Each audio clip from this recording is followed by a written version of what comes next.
Irmãos e irmãs, paz e bem. Hoje, segunda-feira, dia 9 de novembro, nós somos convidados então a continuar nossa jornada bíblica. Hoje nós vamos chegar a Antioquia. Lá, os irmãos que seguem Jesus serão chamados pela primeira vez de cristãos. Façamos então nossa oração.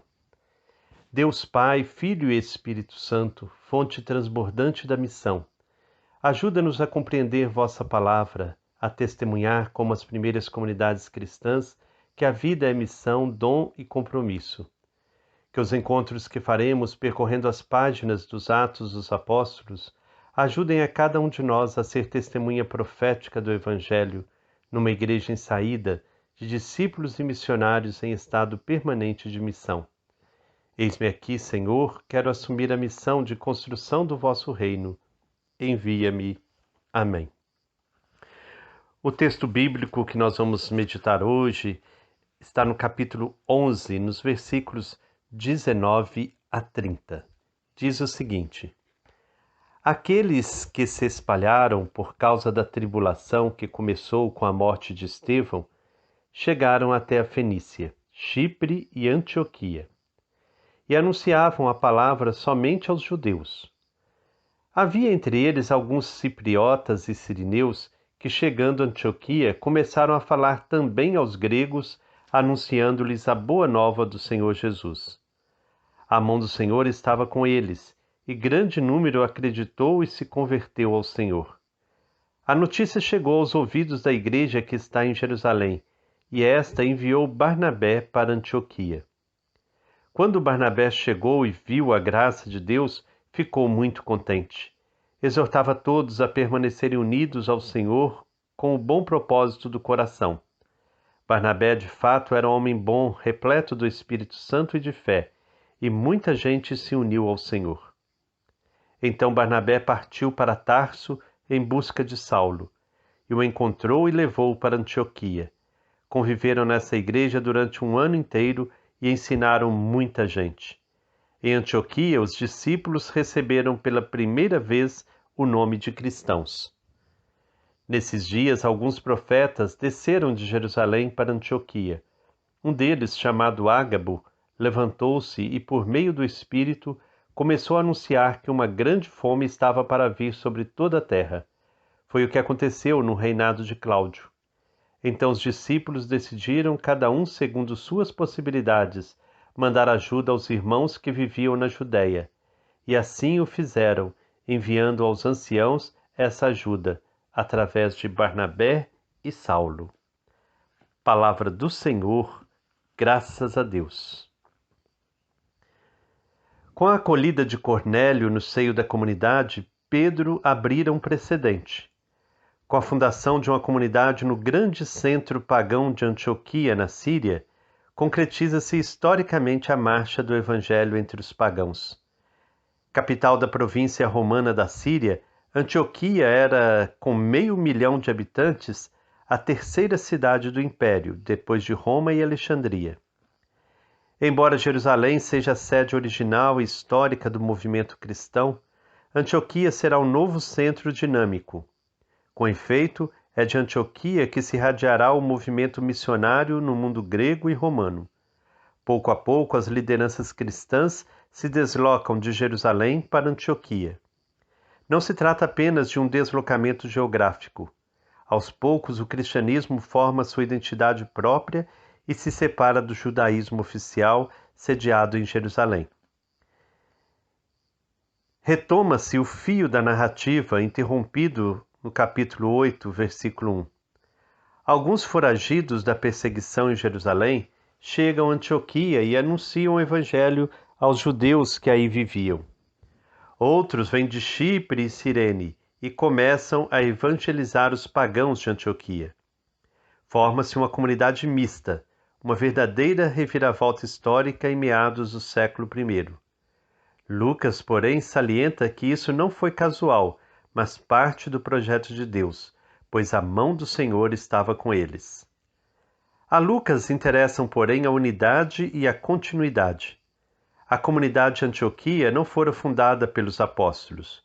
Por isso, Ao lado da consagração divina, a jovem comunidade precisava também da confirmação da Igreja Mãe de Jerusalém. O reconhecimento oficial é feito por meio do envio de Barnabé. Lucas o elogia. De fato, Barnabé era uma ponte perfeita para o caso. Ele gozava da estima dos apóstolos de Jerusalém e era originário de Chipre, como alguns missionários de Antioquia, exatamente os que se haviam dirigido aos pagãos. Dessa forma, Barnabé era o homem certo para firmar laços de comunhão entre Jerusalém e Antioquia. Além do mais, conforme o elogio de Lucas, Barnabé não era apenas um funcionário diplomático, mas sobretudo um animador de comunidade. A preocupação não era predominantemente institucional, mas evangélica e pastoral. Jerusalém não estava preocupada com o controle jurídico da nova comunidade, mas com a sua vida, principalmente com o compromisso de fé com o Senhor Jesus. A preocupação institucional ainda não existia, ou estava em segundo plano. Como o trabalho missionário certamente aumentava, Barnabé toma a iniciativa de buscar Paulo em Tarso. Paulo aí se refugiara depois do segundo atentado que sofrera em Jerusalém, e aí ficara por cerca de 10 anos. O interesse de Barnabé por Paulo é prova da amizade que havia entre os dois, amizade providencial, pois a ida de Paulo para Antioquia é que ele descortinou todo o horizonte da sua futura atividade missionária entre os pagãos. Lucas encerra o breve relato com uma nota. Foi em Antioquia que os discípulos receberam pela primeira vez o nome de cristãos. Até agora eram chamados de irmãos, crentes, discípulos, santos. O interessante é que esse nome surge no ambiente em que os pagãos se convertem, assinalando uma identidade que os distingue tanto dos judeus como dos pagãos. Este nome certamente lhes foi dado pelos de fora, porque o movimento falava continuamente em Jesus Cristo. Cristo era a tradução grega do termo hebraico Messias, que significa ungido. Os pagãos entenderam o termo como nome e não como título. Os missionários de Chipre e Cirene anunciam aos pagãos a boa notícia do Senhor Jesus. E o texto repete o termo Senhor 4 vezes. Esse é o conteúdo essencial da pregação cristã para o novo auditório. Pregação bem enraizada na realidade, pois Antioquia, terceira cidade do Império desde 27 a.C., era a sede do governador romano, legado do imperador para governar a província da Síria e da Cilícia. Nesse ambiente havia muitos senhores romanos, e aí podemos perceber que a pregação do Senhor Jesus era realmente uma boa notícia de libertação de todos aqueles que se encontravam sob o jugo dos senhores romanos que se faziam servir e venerar em Antioquia. Dessa forma, podemos suspeitar que desde o início a evangelização leva aos pagãos uma proposta de libertação política. O Apocalipse de João mostra, por outro lado, que isso vai cada vez mais tomar corpo, até chegar aos grandes conflitos entre os cristãos e o Império no fim do século I. Já o texto final do dia de hoje, aparentemente muito simples, traz dificuldades, se o quisermos comprovar historicamente. Lucas provavelmente costurou fatos dispersos. A predição de Ágabo, a coleta de Antioquia, o envio e a entrega da coleta em Jerusalém. Houve de fato uma época de carestia no tempo do imperador Cláudio, entre 41 e 48, mas teria ela atingido também a Palestina? Lucas, porém, está interessado em frisar a comunhão solidária entre as comunidades. De Jerusalém vão para Antioquia alguns pregadores profetas.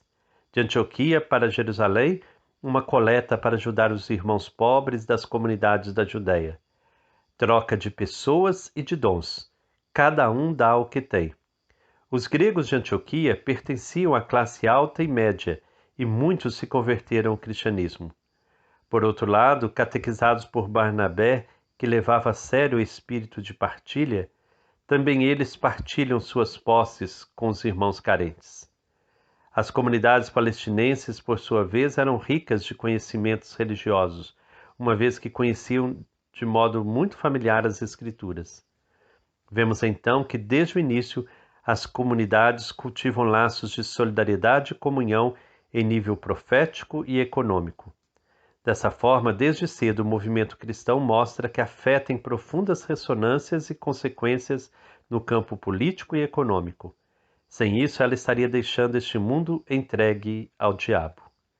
Então, que nós possamos hoje refletir sobre essas primeiras comunidades cristãs, seu testemunho. A comunidade de Antioquia nos dá um belo testemunho de acolhida dos missionários, de escuta da sua palavra e também de partilha, envio da coleta para socorrer os pobres. Que nós também possamos cada vez mais estar com os ouvidos abertos para acolher a palavra que nos é anunciada e deixarmos com que ela se transforme em nossas vidas, para que nós sejamos dignos do nome de cristãos. E também nós possamos partilhar, ser solidários com os pobres.